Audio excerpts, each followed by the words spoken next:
Good morning, it's Penuel the Black Pen. The article I'm going to be reading for you is from the iol.co.za page, and in particular from Sunday Independent.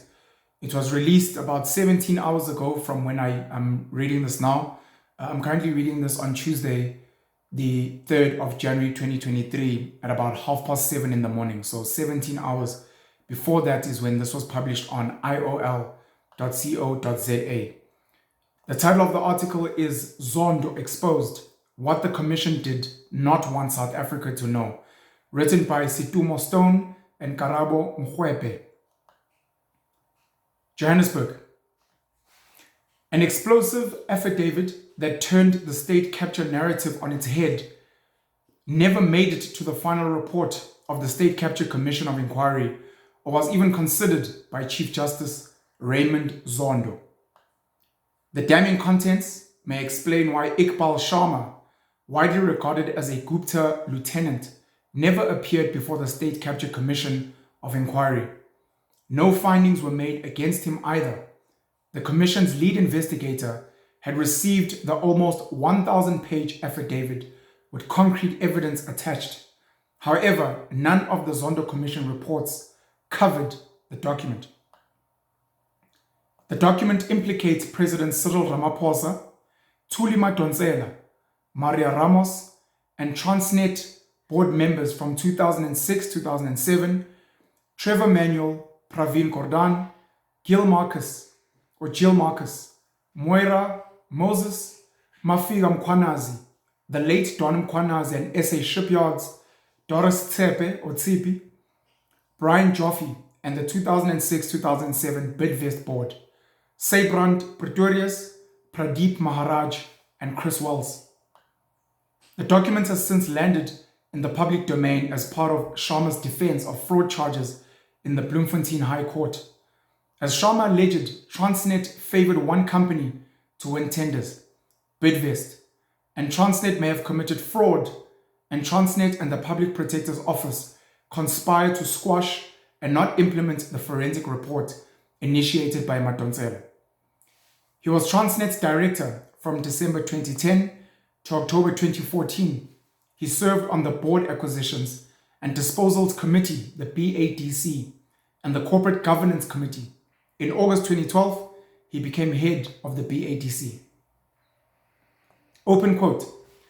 In the course of my work as a director, my colleagues and I came across certain matters of impropriety, and malfeasance that needed further investigation. We also came across matters which could be loosely described as cover-ups, close quote, Sharma told the Zondo Commission. Sharma covered 3 Transnet transactions in his affidavit, namely the tugboat tender, Viamax disposal, and the Public Protector / KPMG investigation. Open quote.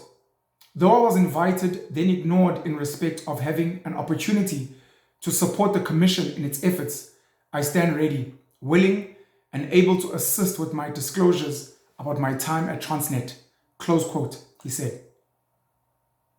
The Bidvest Masterclass in Rent Seeking. Sharma said that Transnet sold assets to Bidvest for 1 billion rand and purchased the same services back from Bidvest for 2.5 billion rand. The 2007 transaction involved Transnet's disposal of an entity called Viamax to Bidvest, at the time chaired by Ramaphosa. Viamax managed Transnet's fleet of vehicles.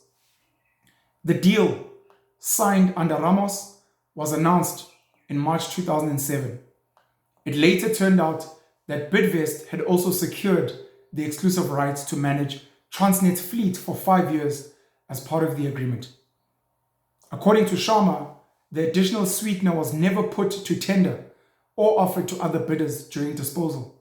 He said Transnet circumvented the Public Finance Management Act by giving the appearance that Viamax ceded the fleet service management contract to Bidvest as part of the share acquisition. Open quote.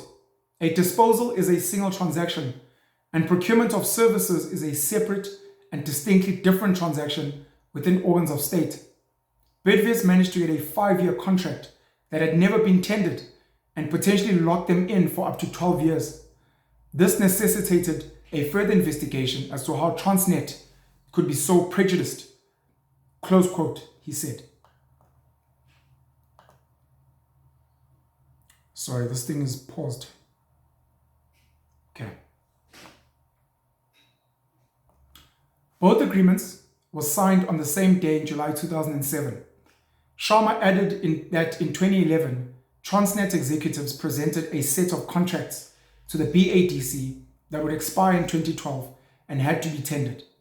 There was a new tender for fleet services worth around 3 billion rand. Information that only a small portion of the total budgeted spend could be tendered as the incumbent was locked in did not make sense to him, and he started asking more questions, he said. According to the minutes of a BADC meeting dated 26 January 2012, held at the Carlton Centre in Johannesburg, it was recommended that a forensic investigation into the Vimax disposal process be sought. Transnet management informed the committee that an update would be presented. This eventually took place during another meeting on 31 January 2012 at the SANTE Winelands Hotel in Franschhoek in the Western Cape. The records of the meeting showed that the BADC agreed that a steering committee is established to deliberate on the revised terms of reference for the forensic investigation. Review of the sale of Vimax to Bidvest as a matter of urgency. Sharma says, open quote, efforts to investigate found a dead end as the appointed committee members failed to meet without explanation. Transnet internal audit also claimed in a document dated 31 May 2012 that no documents, correspondence, or emails relating to the transaction could be found. Close quotes. The information is contained in the memorandum to the then GCE Group Chief Executive Brian Molefe, where Transnet internal audit stated that as part of the lessons learned from the Vimax deal, Transnet should ensure that documentation is retained and maintained safely for record keeping and audit trail purposes. Molefe noted the recommendations, including that the document could be circulated to the members of the BADC. It also turned out that the Vimax services deal was signed by Pradeep Maharaj, an HR executive who had mysteriously been delegated authority without Molefe's knowledge. Maharaj signed the contract on behalf of Vimax, and Wells, the CFO, signed on behalf of Transnet. Moses was then the chairperson of Vimax. Maharaj and Chris Wells both resigned from Transnet when questions about Vimax started to be raised, says Sharma. He says Maharaj left Transnet and joined Ramos at ABSA before a special position was created for him in 2012 at the Reserve Bank as Chief Operating Officer, and there is no evidence that this position was advertised on a competitive basis. He added that Ramaphosa was a director and chairperson of Bidvest during the Vimax deal. Other notable board members of Bidvest were Joffe, Marcus, Advocate Nazir Kasim, and Stephen Kosef. These members should have been well versed in the tender processes of the state, said Sharma. Etu Tuli. Sharma said that in December 2010, Madonsela received a 2009 complaint by the then chairperson of the Portfolio Committee on Public Enterprises, Faiki Mentor, who is now late, alleging tender irregularities and abuse of power at Transnet. After the allegations were published in the media, Transnet on 17 September 2009 issued a statement denying the claims and subsequently held a media briefing on 4 December 2009. In January 2012, a forensic report on the matter was completed, containing recommendations, among other things, that charges be laid with the SAPS. Open quote, yet no action was taken against people identified in the report. On the contrary, they were allowed to resign and move on to gainful employment in other organs of state, close quote. He said one of the implicated people was Moses. Sharma said that Madonsela, on her part, also did not act on the report that she had initiated. Open quote, the Public Protector's Office has no record of any such investigation ever being conducted, which points to a complete scrubbing of any communication or evidence related to the investigation and its report by the previous Public Protector, close quote, Sharma said. He said the Public Enterprises Portfolio Committee had also been silent, and Mentor never referred to this either in her testimony to the Commission as one of its very first witnesses. However, he said it was very intriguing that an evidence leader at the Commission, Advocate Anton Meiberg, referred to this very report that neither Madonsela nor Transnet disclosed to the public. Tugboats tender. Sharma said that at the end of 2010, Transnet chairperson Mafika Mkhwanazi appointed Don Mkhwanazi to lead the BADC committee. Sharma was then a member of the committee as well as a member of the corporate governance committee. Around mid-2011, he says the committee considered a tender for tugboats and Don Mkhwanazi's company, SA Shipyards, was a bidder. Open quote. Though during a meeting at the BADC, Don Mkhwanazi recused himself when the matter was being discussed, he did receive the minutes by way of email and again in the pack for the board meeting, close quote, said Sharma.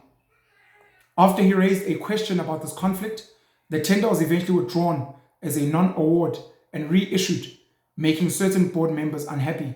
Don Mkhwanazi was removed from the board around June 2012. The same tender got underway, and in September 2012, SA Shipyards was proposed to the BADC as the winner. But in the document pack provided to all committee members, Sharma picked up a notation from the Transnet Finance Department raising concern about the winning bidder's ability to continue as a going concern. It appeared that the company owed Transnet 18 million rand in back rent for a number of years and that Transnet had cancelled the lease. This was an obvious red flag, and I raised it, asking how the company had failed to pay rent for so many years and why had Transnet not acted. Further, how would it be possible for the company to execute the tender if they had no premises? This position was again met with resistance from fellow board members.